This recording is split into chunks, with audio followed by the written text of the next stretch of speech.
Stories of hope where hearts connect.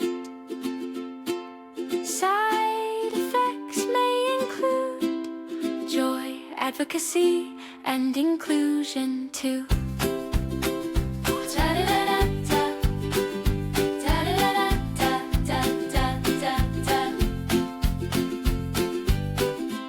You're listening to The Inclusion Effect, sharing love, strength, and respect. Side effects may include joy, advocacy, and inclusion for me and you. Hello and welcome to The Inclusion Effect. I'm Anna, and I'm here to talk with guests and with all of you about disability advocacy, inclusion, and the ups and downs of navigating a world that frankly isn't always built through a disability community. Today's guest with me is Mosh. Welcome. Hi, thanks for having me. Of course. Do you want to tell us a little bit about yourself? Sure. So I was a special education, general education teacher, general education instructional coach, special education instructional coach, a dean, a 504 coordinator, and a special education administrator. I think I probably forgot one. And I wore a bunch of hats in a bunch of different settings for 12 years. And now I've been doing special education advocacy on the parent side. This is year 15. Wow. Okay, so you have a lot of IEP experience. Yeah, I've been at over 1,500 IEP meetings and have worked with over 1,000 families at this point. Wow. Okay. And you have moved from the education side to the parent side now. Yes. So I was doing it like at the same time that I was in schools part-time, just not in my own district. And then I went full-time in 2023. And that's like I could talk about like why I had to leave the classroom. But yeah, I kind of went full-time at that point. So it's been all I've done for 2.5 years now. That's amazing. I know that parents, myself included, feel really lost going into IEP meetings because there's so much that we don't know. So that's amazing. A good advocate is invaluable, like amazing.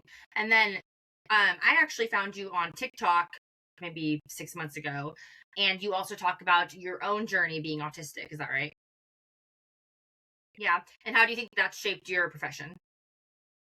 Um, I have a hard time answering that question in like a simple way. So like I'm an immigrant kid, right? And so who predominantly in their career worked with students who were also immigrant kids, refugees, and Black Americans and Indigenous Americans.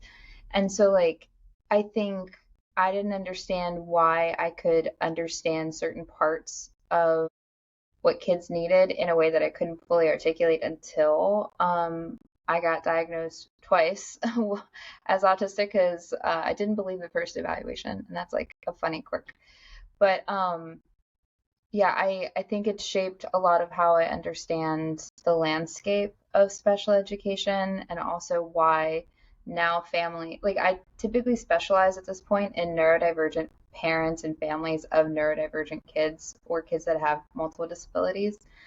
I think because I can translate the raw, unfiltered uh, galaxy thinking of the family into school speak and school speak into neurodivergent speak. And neurodivergence is not just autism. So I work with families that have all sorts of profiles as the adults and for the kids.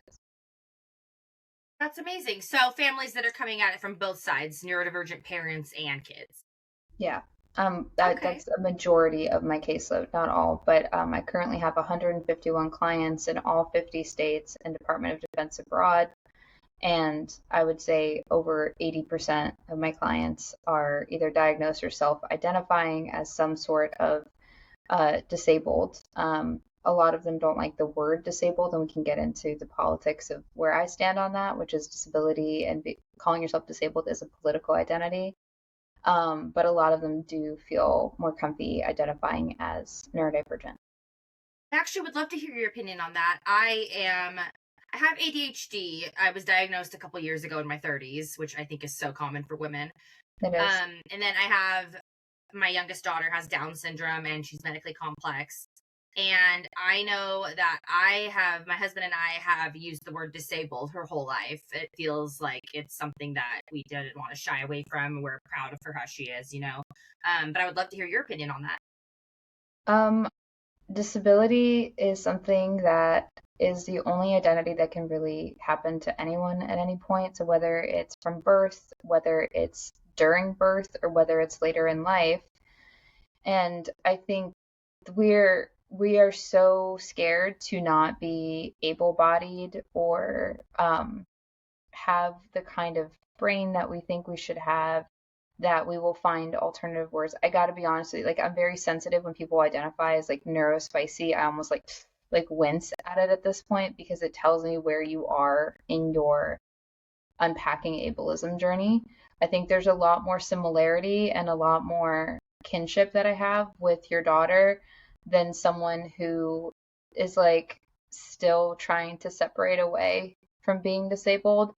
And disabled folks as a group, we're the largest quote unquote marginalized group, right? Like we're not necessarily a minority, and it's really hard to get good numbers on us because a lot of the data on disability is like who qualifies for disability, who has a formal diagnosis, self-report.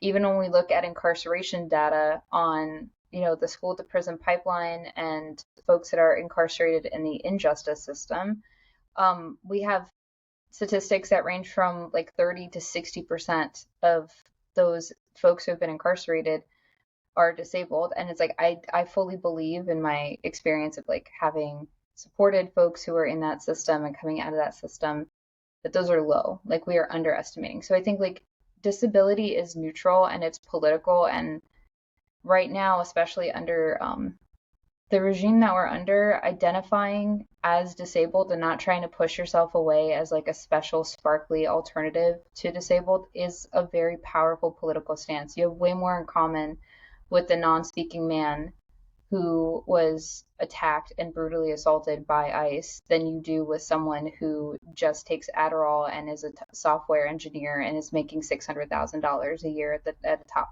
tech company.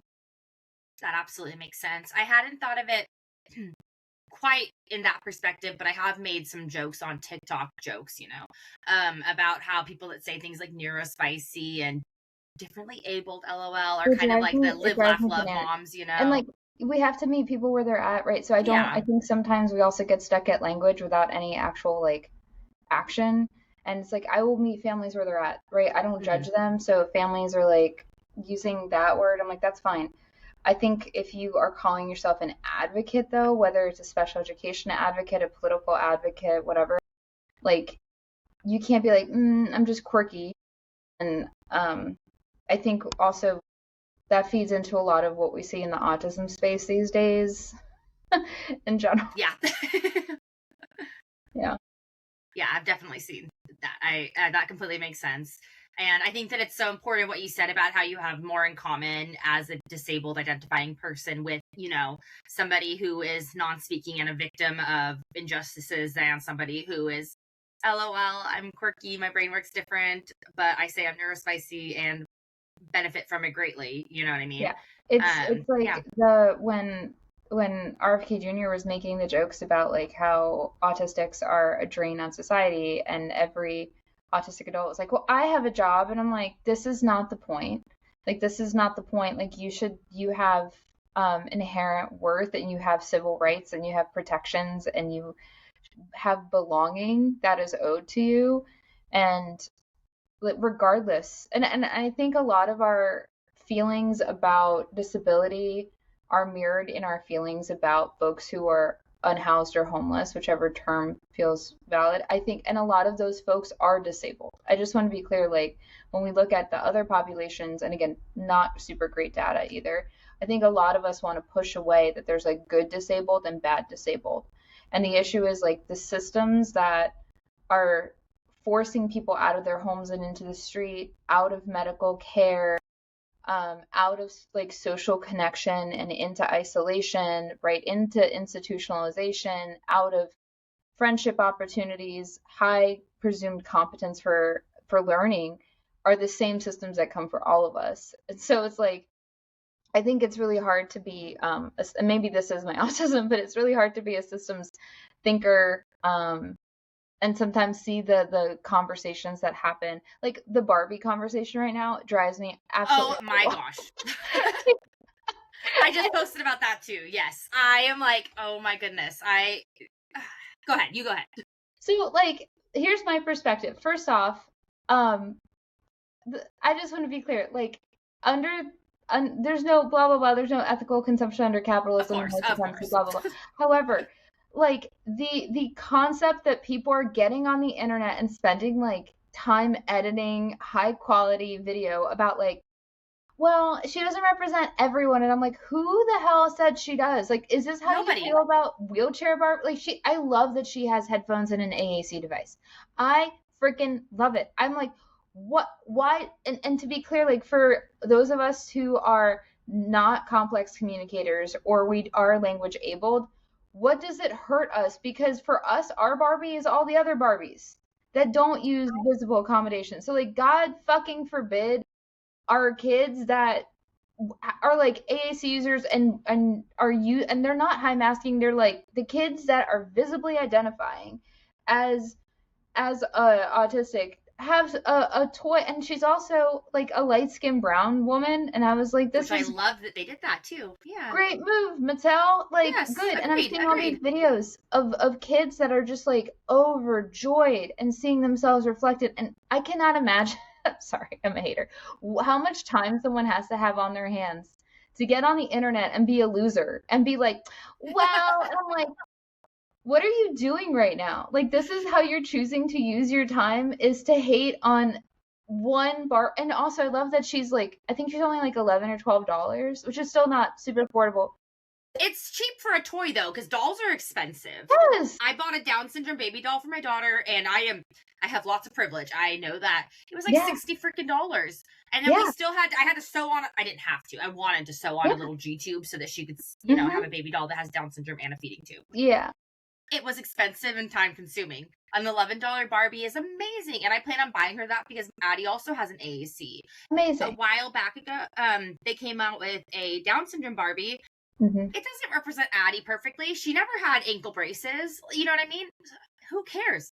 It's better than it was before they had that. I'm thinking about asking you about the Down syndrome Barbie because I don't remember, and I'm in all these like virtual spaces. I don't remember the same response of like, and I think I got in a few fights in the comment section when that came out. It was maybe 2 years ago.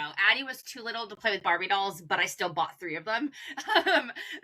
But I remember people arguing about how she didn't look like she had Down syndrome and saying she looks too cute, things that were so inherently ableist. Her eyes weren't right.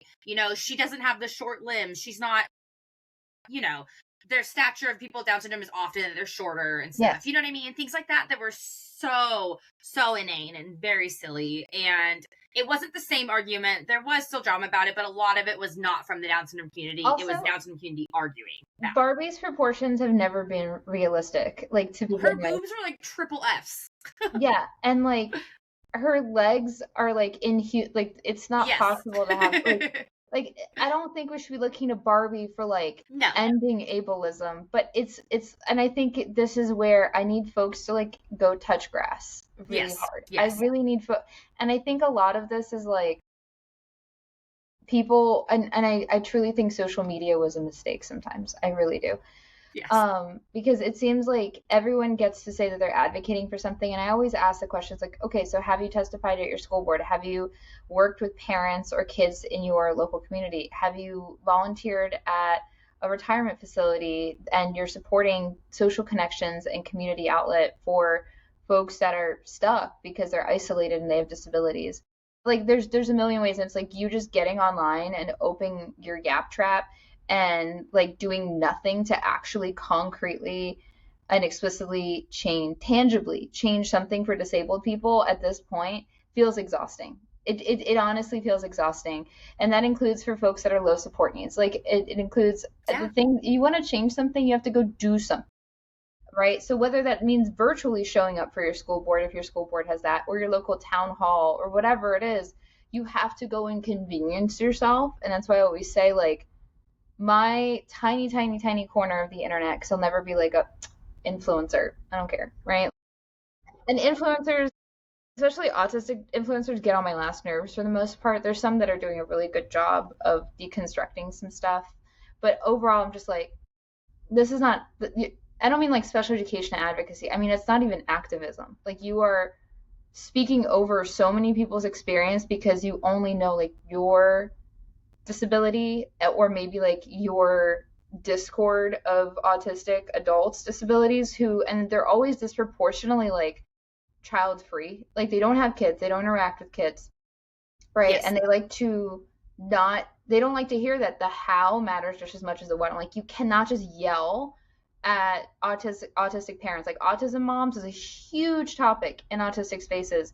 And what I have found as someone that works with a lot of autism moms is having real conversation about like what are your fears, what are your needs, how can we support you is so much more effective than going into the comment section and being like, you're doing everything wrong, you're failing as a parent. And parents, and I'm curious about your feelings on this as a parent of a kid that has support needs.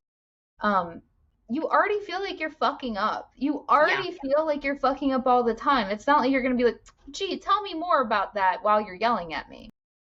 Yes, you're absolutely right. I don't know any good parent, any, present good parent, not deadbeat, of a child that has a lot of needs, a lot of support needs, or Yeah. even low support needs, actually. Yeah, even Who low doesn't, it doesn't, either way, actually, it doesn't matter. Who doesn't feel like they're fucking up a lot? And I will say, I've had to do a lot of therapy and I've had to do a lot of personal work in order to be like, if you're not parenting my kids, I don't care. There was a point where my 5-year-old, who was in the middle of an autism diagnosis, we were on wait list for like 3 years. It was crazy. But there was a point where he'll get fixated on foods and he would only eat chocolate cake. And so we started blending up vegetables and putting them in the chocolate cake so that he would get, this was years ago, he was 2. But he would only eat chocolate cake for like 2 weeks straight. And so I was blending up zucchinis and pumpkin purees and stuff. So he was getting something, and I posted about it and people came for me. And that was when I remember I had like this shift in my mindset. I was like, if you are not parenting my specific children, Yeah, you don't know what I'm dealing with and you don't get a say in it. I don't care. You can post would whatever it you have want. been different? I have a question, like for Yeah. you. Would it have been different if someone had come and said, like, hey, I actually struggled with this too. Can I message you to give you some of the ideas that worked for me? Would that have been different? Yes, and I actually have another example that's perfect for that. I actually recently went viral on Instagram, which doesn't happen often Yeah, at all. TikTok, whatever. But Instagram, I went viral on recently for talking about how my same child sensory seeks by eating spicy and hot food. And so we have to really watch that and limit that and find creative ways where he's not going to hurt himself, because he would eat Talkies until his gut had a hole in it if we let him. And a ton of people had amazing suggestions, putting lime zest in ice, doing all these things that were great and were, not going to hurt him, like actually hurt him. Like if we let him eat the Talkies he wanted to, he would be sick. And so that was amazing, actually. And we had a lot of really silly comments as well. I'm not going to lie. There was lots of people like, okay, just only let him have a handful of Talkies. I was like, that's not how that works. Yeah. Gee, I didn't think about that. Oh, thank you. You're right. Silly me. But actually, I love getting advice from a lot of the people that commented or that messaged me were adults who said, and a lot of them were really nice. A lot of them were like, I'm so glad because I got in trouble for this as a kid. I'm glad that you're affirming him and trying to find something to replace it that helps him, because they said that they struggled with it and had to unlearn it as an adult. And it helps me see that. So I think, again, if you're talking to a parent that has done the work and is like in the right headspace, if you come to them with real, especially if it's lived experiences, real alternatives, it's incredibly helpful. I always appreciate it personally. I'm glad to hear that there were some positive suggestions, and like that's been my experience, right? Like in a year, not clients, because I do a lot of like mutual aid work. I do a lot of pro bono, I do a lot of free consultations, I do a lot of workshops. I think in a year I haven't been able to tabulate it, but I'm talking to at least 600 families a year, and I'm not taking them on all as clients because my goal, right, is to not have you need me. And I could talk about advocacy for a long time about how it's an unregulated field and how I always say Bob and Sally down the street can call themselves an advocate and charge you thousands of dollars. And I see it because I see it every day, right? It's very common, even just this week. What day is it? Wednesday? I have two new clients as of last week, and I'm their second or third advocate because one of them was being charged $1,500 a month. And I was like, okay, well, how much advocacy did this person do? It was not even 3 hours. And I was just like, and far be it from me to like judge someone else's like hustle or whatever. And I'm not the best at the capitalism game, gonna be honest with you, but when I talk to these enormous amounts of parents, I get DMs and I get Facebook messages and I get phone calls and texts and emails like constantly. Like it's just nonstop. And I'm really grateful because I always am like trying to help.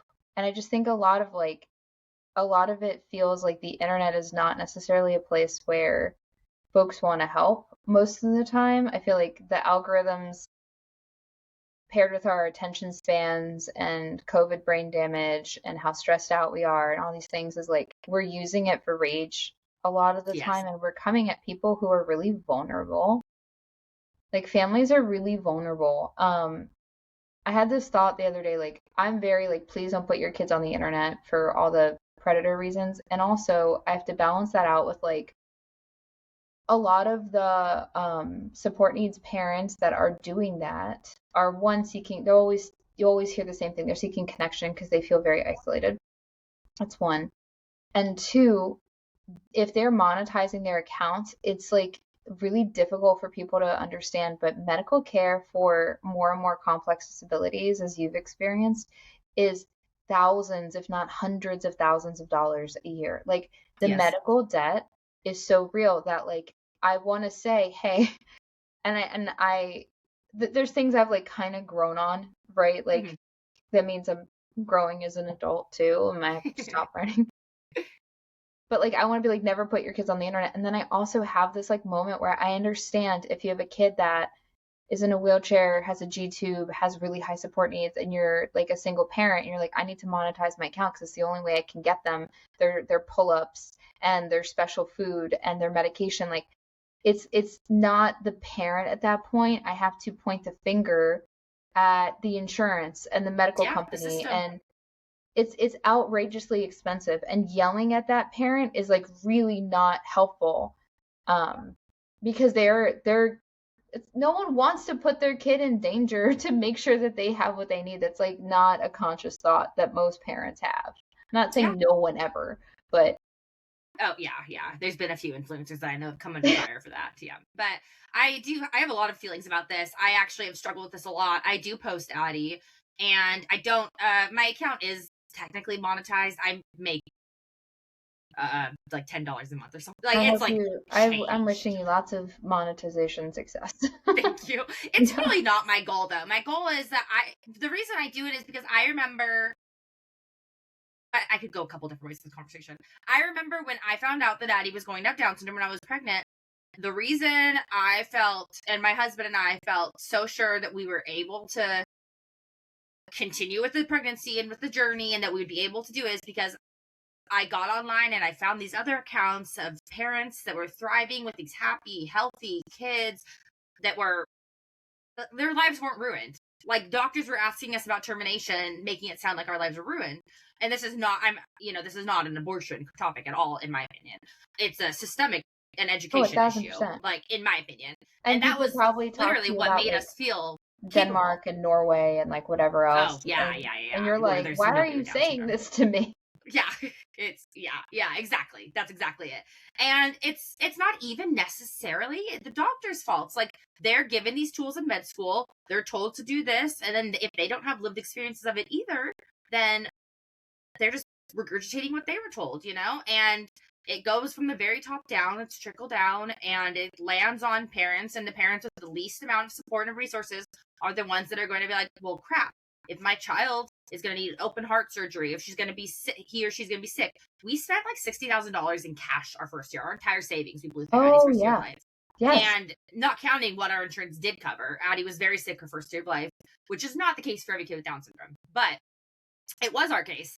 We had resources, and we still haven't recovered financially from what we spent that first year, Do from you? living hours away, from dealing with Yeah. everything.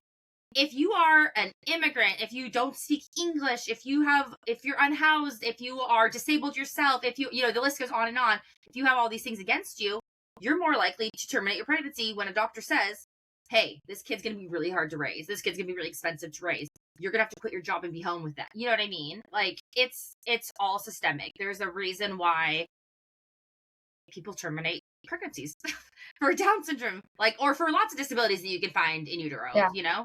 And like, I'm very, just to clarify, and I'm sure we're pretty aligned, I'm very like pro abortion rights. Like, this is not like don't abort your yes, pregnancy. I always want to be clear about that. Yeah, but at the same time, I want to be clear that I think a lot more people who are terminating because of a disability need would be able to have a really beautiful, well-supported family if the system allowed for that. It's not a personal failing of a pregnant person to be like, I have to make this really difficult choice, right? The other flip side I say, and I know this is like super dark, but I said this like maybe 2 years ago, and people were so mad I said this. I'm like, we have to remember that we have this illusion that all children were wanted and brought into this world through consensual means. Like, and I've worked with so many families of everything from sexual assault to coercion, right, to refugees who became pregnant during like war crimes, right? And so like, I think we have this illusion of choice when it comes to pregnancy because we're like, well, you have birth control and you have had abortion rights and like whatever. And I think we're not there yet, the way that we think, to really have someone be like, okay, so if you want to go through with a pregnancy where there's a pre-existing disability or even a possibility of a disability congenitally, that you'll be really fully supported. Like, we don't actually have those systems in place the way that we think. And a lot of the families that I've worked with, who are my deep and personal like community, they come to this country sometimes and have come to this country because they're like, there's special education, there is medical care. I don't have to just keep my kid in the house all day, shunned away, right? And then there's other countries where things are even better than the US. I don't want to like do a US exceptionalism thing, but like I have had families who are, for example, Somali refugees who come by way of Kuwait, and in the system in Kuwait, as best as I understand it, as of like 2 years ago, there's no interaction between kids with disabilities in the educational system and kids who are not identified with disabilities. So they never interact. There's no such thing as inclusion, right?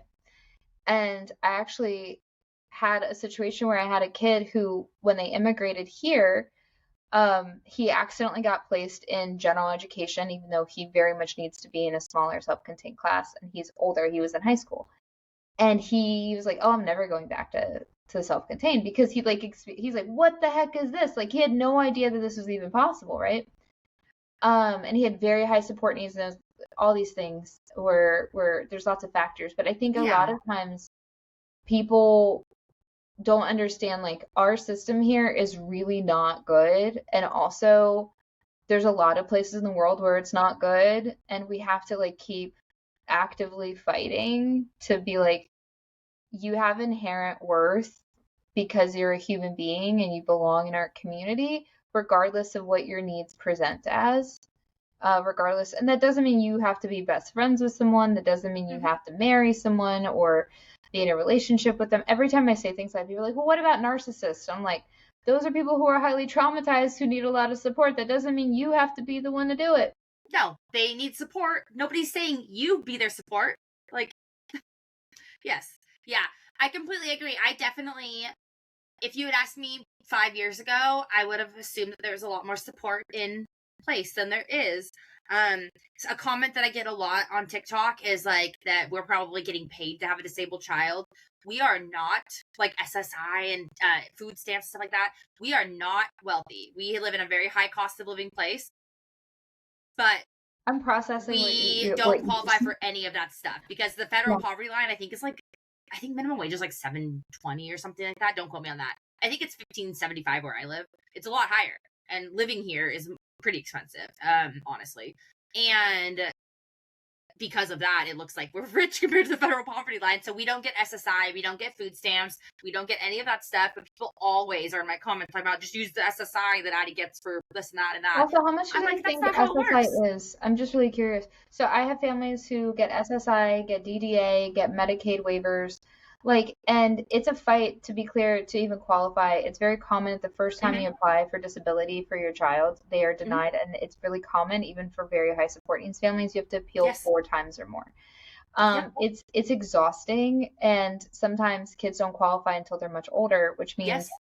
while you have the really expensive items that you need, like again, diapers or pull-ups, specific food, specific Mm-hmm. therapies, specific cribs, locks for your doors or windows, right? Like Yes. any of that stuff, you can't get it. And I think people don't know, and I mean, this kind of goes to the whole like how much we think and perceive, kind of like people perceive you as receiving all this money for having a disabled kid, but I think also the internet is a problem. Like, I agree. Don't get me wrong. just even like It's my a next, cesspool. yeah, like I don't know, my next tattoo is like social media was a mistake because I really think people are so like they're struggling with a theory of mind and perspective taking. Me like what you see is not the full picture. You Yes. know, like Yes. people have said to me like things like, "Oh, you must make like $200,000 a year or whatever because you're an advocate." And I'm like, "I'm a leftist advocate who does a ton of mutual aid and do you I just want you do you think I'm Jeff Bezos? Like I'm just really curious. And I think the things that people don't even understand is like when they talk about like the parasocial relationships and the way that people get upset about stuff and I'm like I need us to have an understanding that when you're looking at people with disabilities, you're only seeing a tiny piece of their day or whatever we're choosing to show you. When you're looking at families, you're not seeing the whole picture, even though the illusion of a lot of like influencer culture depends on kind of making you feel like you're in someone's house. And I'm like, yes, I need us to recognize that that's marketing, right? I So need us curated. yeah, it's And you period know is the what? right word. Actually, what you just said. So when Addie was born, I quit my job. I had to quit my job. She was in the Right. PICU. She lived 2 hours away. I didn't have to, I guess, but you know what I mean. I did. Yeah. And I haven't been able to go back. I'm actually in college getting a different degree in a totally different field because of Addie and because I can't work a 9 to 5. My degree, though, was in marketing and social media. And if I would be lying if I said that did not help me with advocacy, with my social media, with being able to go in. I've gone to Salem, our capital, many times and spoken, with being able to go and present to her Head Start classroom. I work with some of the higher people there to help do Down syndrome, like World Down Syndrome Day advocacy. I would be lying if I didn't say that my degree is the reason why I'm pretty effective at that stuff. Like, it is marketing. And I try very hard to be open and honest about the really hard parts about disability and medical parenting. Yes. And I'm still curating that, though. Yes. Like, I'm not filming Addie when she's up in the middle of the night pulling out her G-tube or vomiting or having a meltdown. You're not seeing that. I'm not telling you that I just finished sobbing because insurance denied something. Well, sometimes I do, actually. But you know what I mean? It's curated. It's curated. Yeah. So I want to be super clear about that. You are absolutely correct. It's And still then all I think it's purposeful. weird because there's this thing that happens where people get really mad. I had someone go, I mean, there's so many mental health needs, right? And I see it a lot in the autism space, especially like, and I don't have an answer for it. Like something that the kind of an offshoot. I'll get us back on track. But essentially, right, like I had someone message me from like over 40 different backup accounts, right? They just kept coming, kept coming at me, being like, you are a fraud, I can't believe you charge any money for your services, whatever. And Oh I'm my very gosh. open about like I have 16 pro bono slots a season that I do. I do a ton of like free stuff as much as I can. And also the only money I make covers my basic bills. Any money that I make Yes. beyond that, I pour back. And I also help take care of my sister who is autistic. And beyond that, I pour it back into like organizations and clients and trying to fund more supports for folks. And I feel like it's terrible to justify that because I think I have to explain like I don't know what percentage. I don't want to make up a percentage. I've gotten yelled Right. at for making up a percentage. An overwhelming majority of advocates that call themselves special education advocates specifically don't know what the hell they're talking about. Like I cannot stress that enough because again, it's an unregulated field. And so like if I that's why I tell people like how to vet an advocate. I'm like, don't hire me, but I don't want you to get scammed. Last year, one of my clients in New York came to me after a consultation with someone that was going to charge her $10,000 a month. And I was like, What? yeah, I'm like, that's not even, that's like more than attorney's fees. Like, I don't understand why we would do that, right? I work with a lot of attorneys, meaning like I have to know when it's time to pull the trigger on an attorney, and my job looks different depending on if we're going to be pulling an attorney in, um, which means I have to set up everything for the attorney to then like do their job. Or if we're not pulling an attorney in because the family cannot access legal counsel, it looks very different, right? And I think people need to understand, like, I have seen, like, I wish there's so many folks that voted for this that are advocates. And I know this is a rampant thing in disability spaces where, just like any other identity, like, we're very not one thing. Yes. But it's been kind of a mind fuck because I've spoken with hundreds of advocates over the years and I've really tried and vet. I try to have like one or two advocates in every state if I refer someone out that I can like trust how they function. I know that they're skilled. I know that they're like well trained, right? And what I was finding time and time again is a lot, not just a lot of ableism, but a ton of racism, a ton. And I'm like, you're advocating for children by families who are paying you. I'm trying to like, and maybe that's the autism too. No, I think that sorry. I think that a lot of people don't grasp the intersectionality of advocacy. I don't know how people untangle disability advocacy from human rights, from social justice, from I don't know. That's not something that I can grasp. It's all so intertwined in my opinion. I don't know how you untangle that. I know people do. I know people separate them, and that's something they've got to deal with in their own, Yeah, minds. I agree. But I don't understand it. I can't. I can't Yeah, grasp I it. mean, honestly, when it comes to just even like virtual autism spaces, whether it's like social media about Mm-hmm. autism, I I genuinely just focus on folks who just like you want help, it's fine. We don't have to politically agree. I'll help whoever. Um, what I will say is like it's become such a weird thing because I'm in Down syndrome discourse spaces. I'm in cerebral palsy discourse spaces, and autism is like frankly a clusterfuck. And I think the genuine answer is that because we're so not okay, that we have so much lateral ableism against each other, and it's just like it's watching so much need for mental health supports just play out over and over and over and over again. Um, and I've said this very publicly, like I've been cyberstalked, someone trying to pressure me to pay for their mental health therapy bills, even though we've never met in person and we talk like twice ever.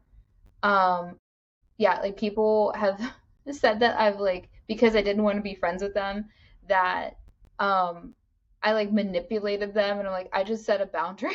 like That's not what that means. Yeah. um and people like and just watching people who claim to want to advocate so that like as autistic adults we're trying to make the world a better place for the younger us, right? The younger autistic people that like what we wish would have been done for us, but then we go and do the exact same thing that was done to us again. Like, and I'm just like, this is just a really big cycle, and it Yeah. doesn't fit with like how I function in schools.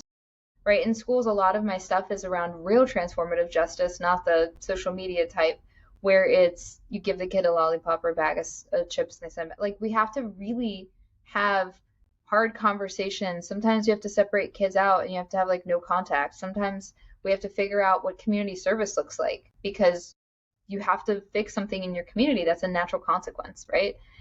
That it's so bizarre as a person who is very privileged in their mental health, although very disabled in other ways, to be like this, like I have to like stay anchored in my values because autism conversations become, I don't even know how to describe it. They become like unmoored or like untethered from reality very quickly. Like the Like hypothetical. yeah, like the Barbie conversation is like Yes. one tip of the iceberg, but you'll see people like straight up advocating against special education, right? And I'm like, were you ever in special education yourself? Or do you just like have a strong sense of justice that it's bad?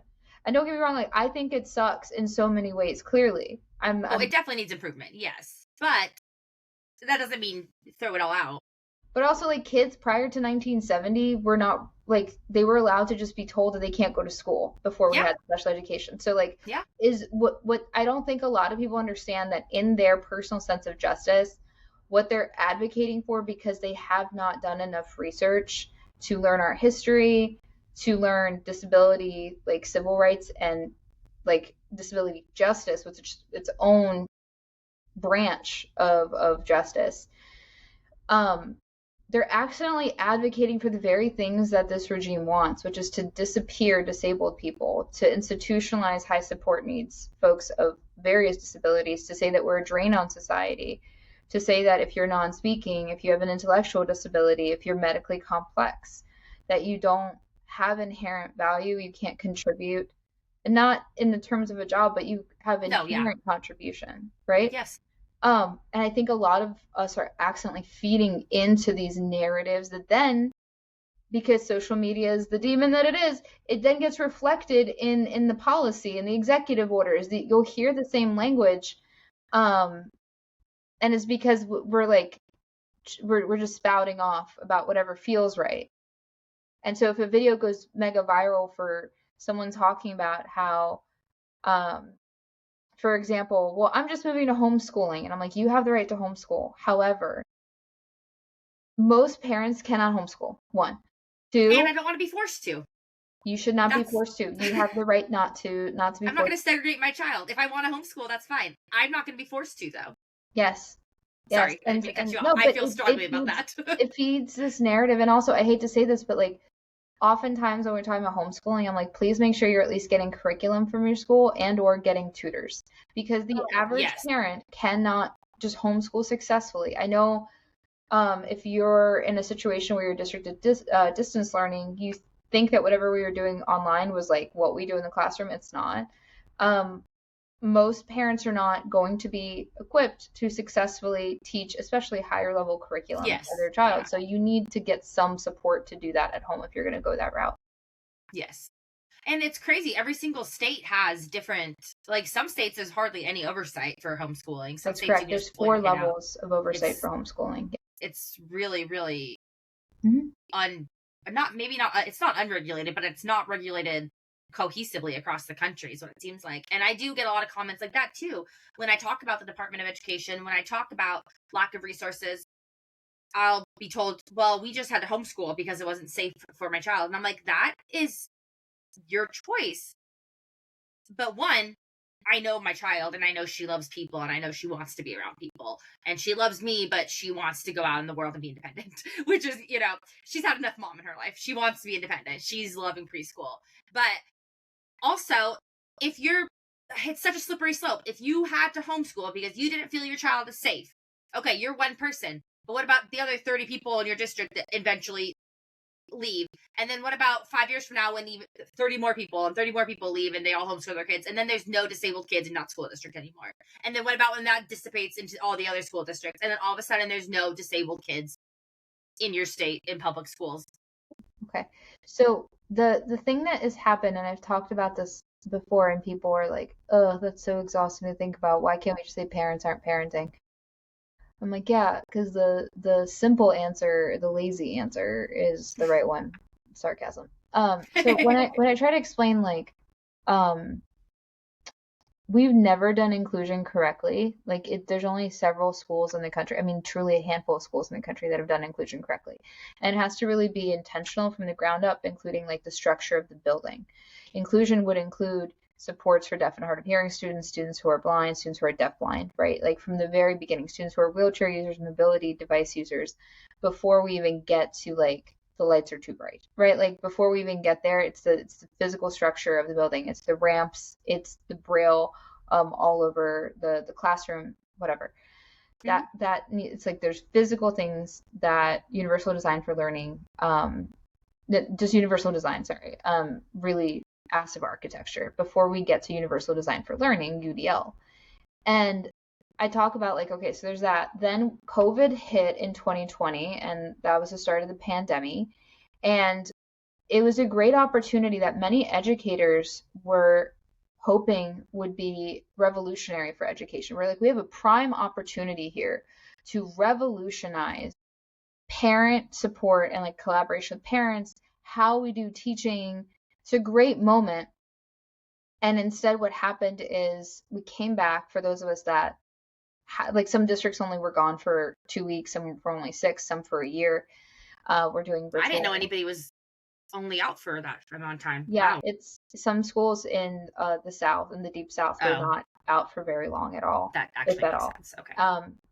And then there were other barriers for like coming back if you were under mask mandate. Again, a person who still is COVID conscious since 2020, never stopped masking.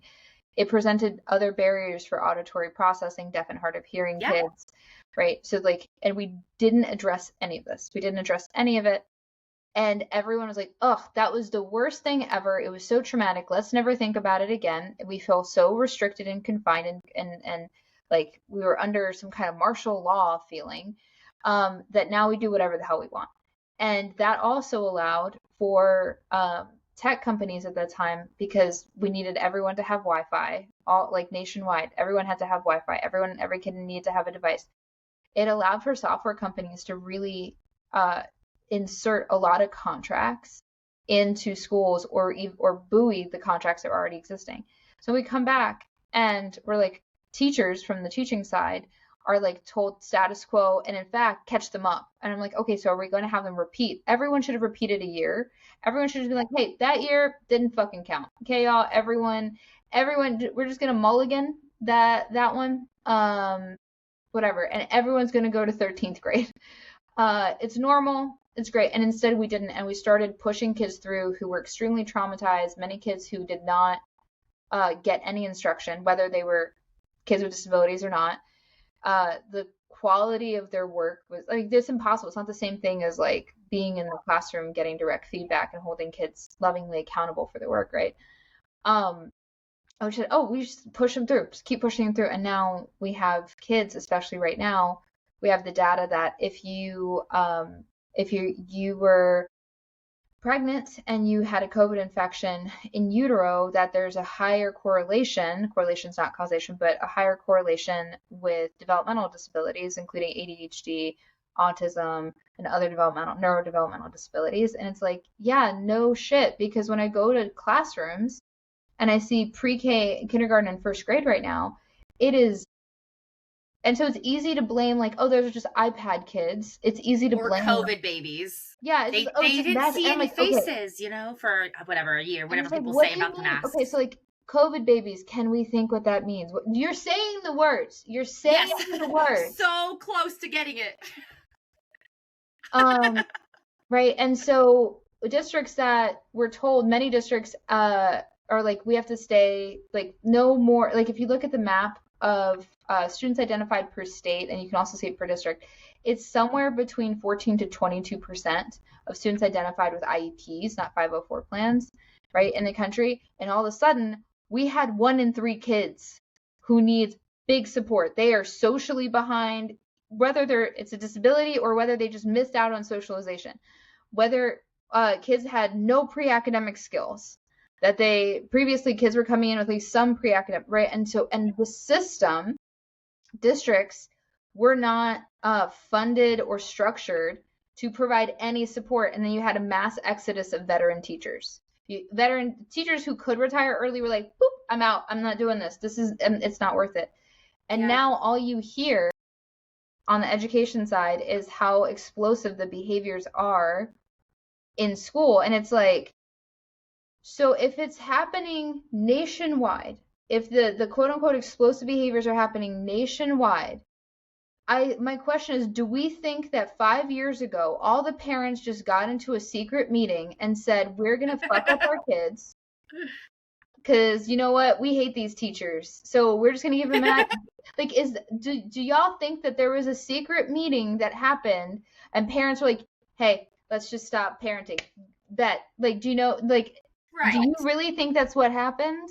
Or are we going to say, like, hey, a lot of these kids would have been identified later in life as adults, and now because there's like so many factors, but because they weren't around kids, or there was like a trauma, or they had a viral infection, they are unmasked much earlier. These are kids that maybe would have held it together, like me, a late diagnosed adult, who they would have been identified in their 20s, 30s, 40s, but now they're 8 and they couldn't hold it together anymore. Their mask fell.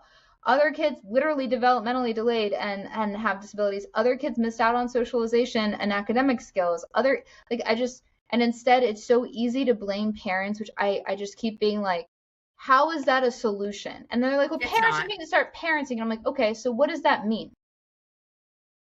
Yeah, I have a lot of different replies to that. I have a lot of feelings about that. I was trying to think which way I want to go with it. My oldest, my stepdaughter, is actually in 5th grade. She was in preschool and kindergarten. Oregon, where I live, I lived in Portland, and then when the pandemic happened, I moved down to Eugene, where my parents are, so that we had, support and stuff. And she missed preschool and kindergarten down here because where I live, there was almost 2 full years of remote learning, which is why I was surprised when you said the couple of weeks thing. But I mean, you said the South, and then it kind of clicked. But she didn't miss much because preschool and kindergarten are optional in Oregon anyways. So I mean, she missed some socialization. We are very lucky that she is a great kid in 5th grade, and she's good at school. She's smart. She's fun. She's sweet. Her class, all we hear about is all the big behaviors. And her teacher tells us that she's one of like 3 kids in her class of 28 that are like always on top of it, always doing the right thing. And that's not because I'm some amazing parent. It's not because my husband's a great parent. It's not because her other mom is a great parent. You know what I mean? We're fine. We're fine. We're okay.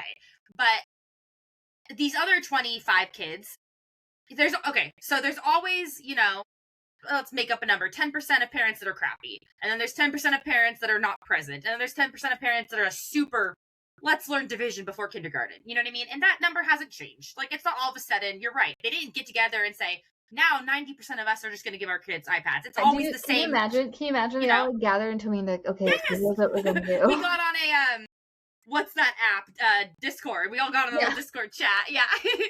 No, there's always been the same bad parents and the same good parents and the same mediocre parents and the same study parents. You know what I mean? But now there's more kids acting out, and there's more kids that aren't testing well because tests matter a lot in public school. And there's more kids that are needing IEPs and 504s and all these extra help. You know what I mean? And schools don't have the support for that. And it is so wild to not associate it with a pandemic that changed everything. It's crazy. I agree with you. I don't think that parents are just like, I give up.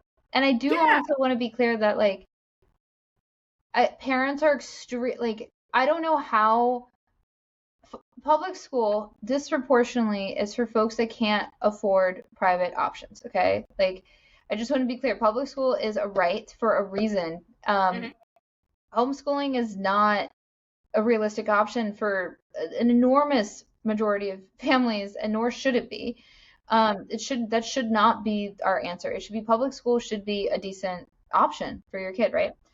I think it's really messed up also that like kids are like, they know too much at this point about what's going on. For kids, even like in 4th grade and up, they're terrified about school shootings. Like when we were growing up, I'm gonna assume that we're both like somewhere in our 30s. Okay. We were like, I don't remember being terrified on if there's right. And it became for the generation that's immediately after us, right? I don't even want to talk about Gen Alpha. Gen Z grew up very much in this constant state of anxiety of like, Someone's running down the hallway. What does that mean? Right? Oh, they're locked. My teacher pulled the door closed. What does that mean? It's a lockdown drill. What does that mean? I did so many lockdown drills with my kids, and I actually, in my second year, I think it was my second year of teaching, I had an active shooter come to the school. Did not get inside the school, but was right outside the building.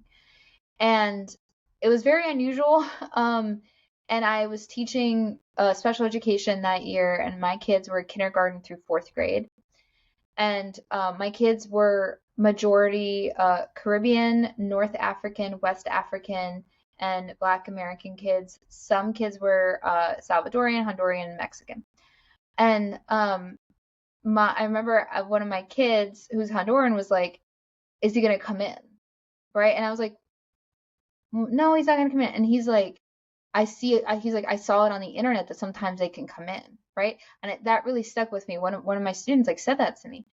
And I was like terrified. And that's when, to be quite honest with you, like I'm not the only teacher that did this. I said, screw the district's lockdown plan. I'm shoving my kids into cabinets and I'm standing by the door, and I will personally throw myself onto someone that comes in. Because like the actual plans that the districts propose are not real. They're not real, right? At the last district I was in, I petitioned them to get like essentially the little backpacks with Kevlar plates and the door jams, because I was like, it will only cost us like $5,000 or whatever, but every classroom needs to have them. I think it's really hard to ignore those kinds of things, or the fact that we're the parents and I say parents inclusively, right? Aunties, uncles, grandma, grandpas, like the village, right? We have been surviving like worsening and worsening conditions here. I don't know how anyone is super like present with their kid 100% of the time when we have not been okay. Like we have been increasingly not okay since 2020. Now, I want to be clear that for families that are Black and brown, obviously like the system has never been safe, right? So I think it's a lot of white families coming into awareness, or feeling like a sliver of the oppression or the stress systemically that everyone else has felt for a long time. But I think like it's really hard right now when I have right, like kids, like my kids who are Latino who are not showing up to school because they can't. It's really hard for me to watch my neighbor get kidnapped and then get online and be like, what the fuck are you talking about? Barbies? Like Barbie was bad? It's a cute Barbie. Get a fucking life. And you can snip that shit. I don't care. You can put that all over the internet. Like I literally I'm like, you need a hobby. Go, and that's why I'm like, here, what organization or group are you contributing to? Like make coffee for someone who is going canvassing, right? Like, are you doing whistles in your community?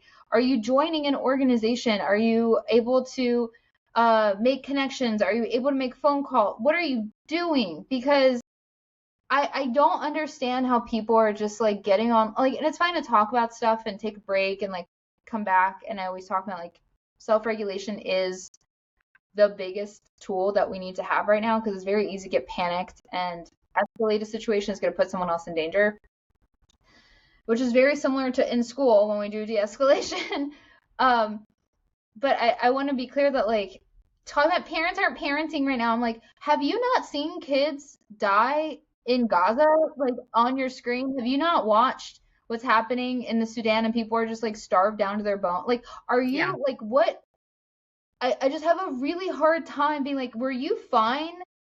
I have not been okay. So I grew up in Baltimore, right? I immigrated here, and my history is like what it is. But people are like, well, I was radicalized and whatever, whatever. And I'm glad people are sharing whatever radicalized them.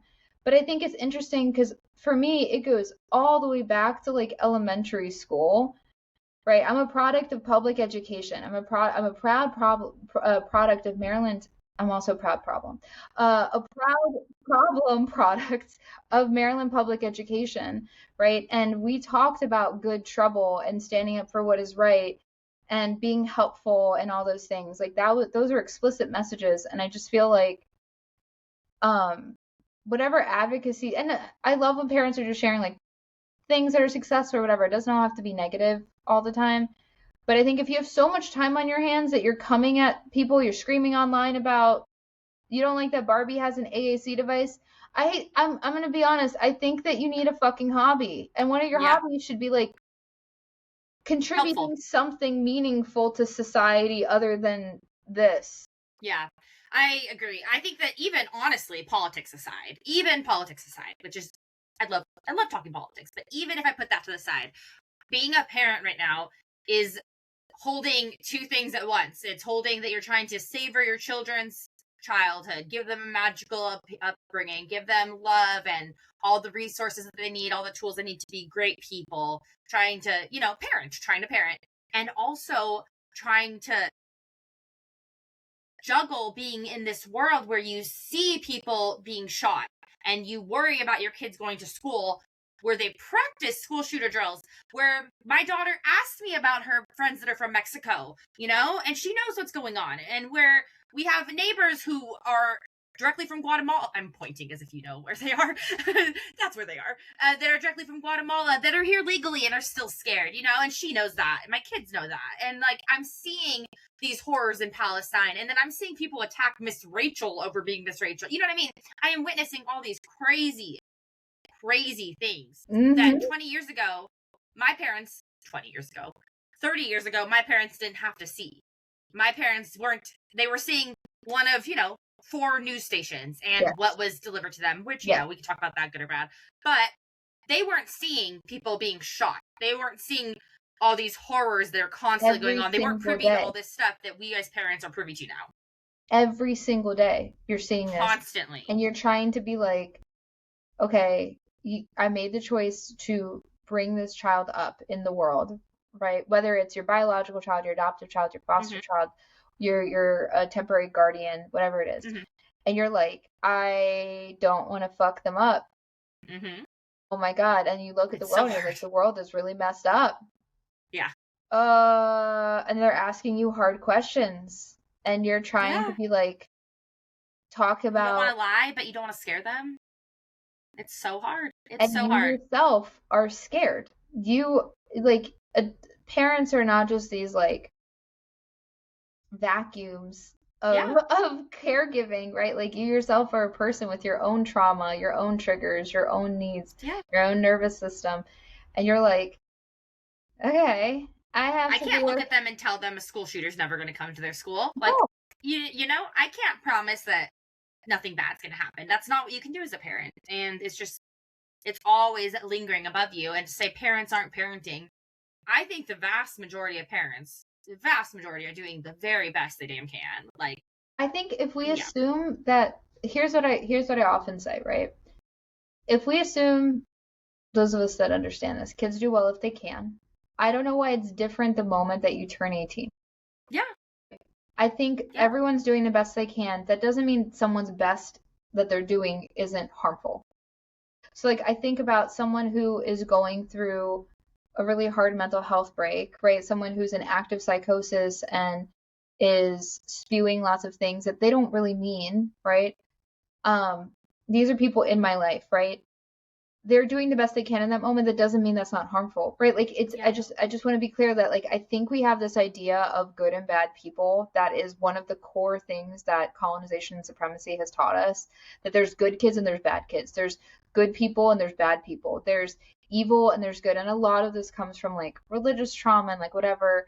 And I'm not pro-religion, anti-religion. I think the moment that you start to see people as not people, whether it's little young folks, right? Like, whether it's children, oh, this is a good child, that's a bad child. Whether it's adults, the moment we say illegal, we're like, well, that's not a human being that you're talking about, right? The moment you say behavior kid, you're not talking about a human being anymore, right? The moment, and so it's, the language does matter, but I don't want to die on the hill of language, because again, like, for various reasons, that's not where it stops. I want people to be comfortable with being uncomfortable, of disrupting some of this stuff. Like, if someone makes a joke about someone having an intellectual disability at some gathering you're at, you're like, hey, like, what do you mean by that? Oh man, it's not that serious. No, what do you mean by that? Genuinely, like, why? Where did you learn that? I need more people to be disruptive and not keyboard warriors on the internet. I need us to do the work in real life. I need us to, like, go to whatever social spaces you occupy. I don't care if it's pickleball. Okay, you're gonna go and you're gonna. Someone says something. I say this. I get to say that because I'm a pickleballer. Okay, I get to say that. I get to say that. I love my pickleball community. But someone says something really shitty. I'm like, hey, like, what do you mean by that? Yeah. I'm actively recruiting folks to do canvassing, right? Like in whatever space I'm in.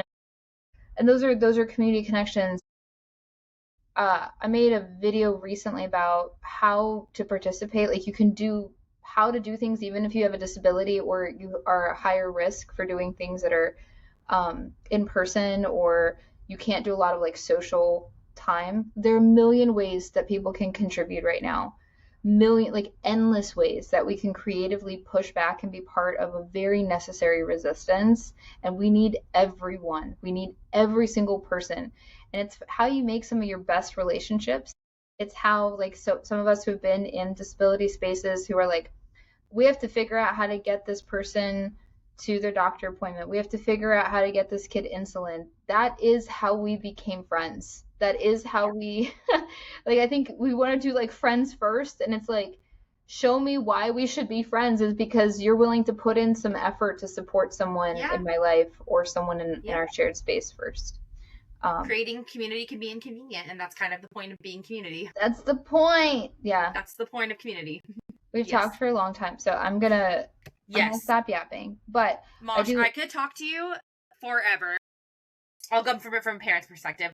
One piece of advice, be it just sending your kids to school in public, be it going into an IEP meeting. What is just something you think that is just a nugget that parents should know?